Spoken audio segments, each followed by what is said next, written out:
dati pala, niligawan ko pala talaga yun. Sinagot ako nun.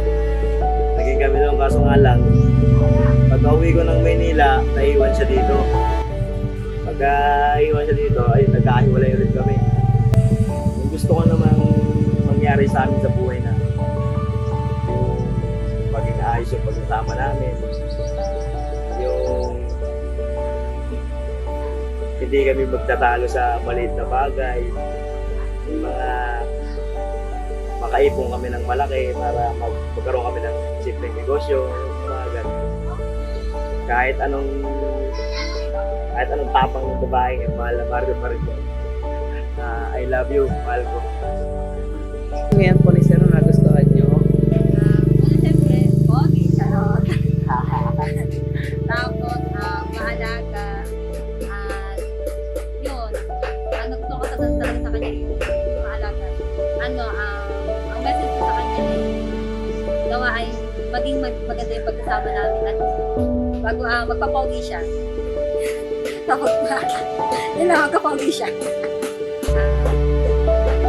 Love you, mahal naman.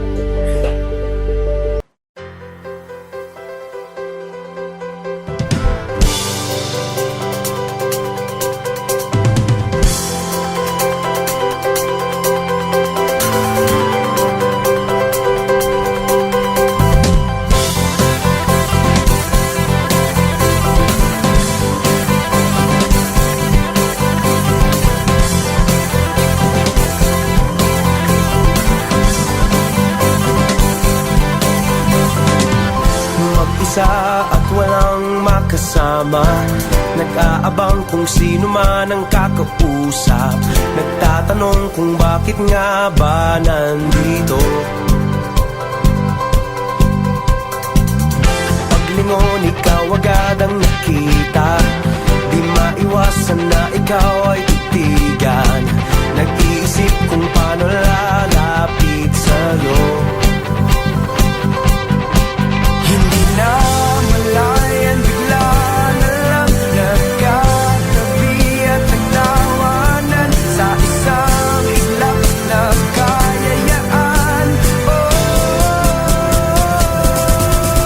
Sumayaw, kasabay ang masaya na tutugan, itaas ang kamay at sabay magtatalunan. Ikaw at ako parang atin ang mundo.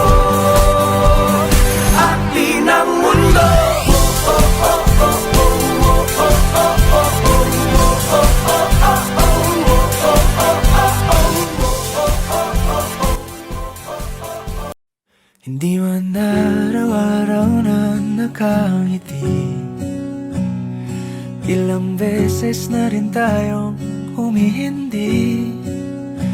Di na mabilang ang ating mga tampuhan, away bati natin di na namamalayan. Eto tayo, ngunit sa huli palagi pabalik pa rin sa yakap mo. Hanggang sa huli palagi pipiliin kong maging sa'yo. Ulit-ulitin man, nais kong malaman mong iyo ko palagi. Palagi. Kung balikan man ang hirap, luhat lahat, ikaw ang paborito kong desisyon. At pag napaligiran ang ingay at ang gulo, di ko pagpapalit ngiti mo sa mundo. Eto tayo sa huli palagi, babalik pa rin sa yakap mo.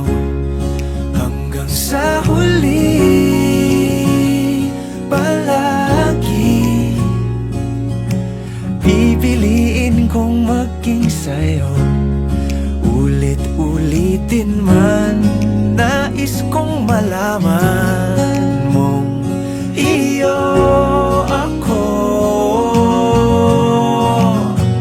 palagi.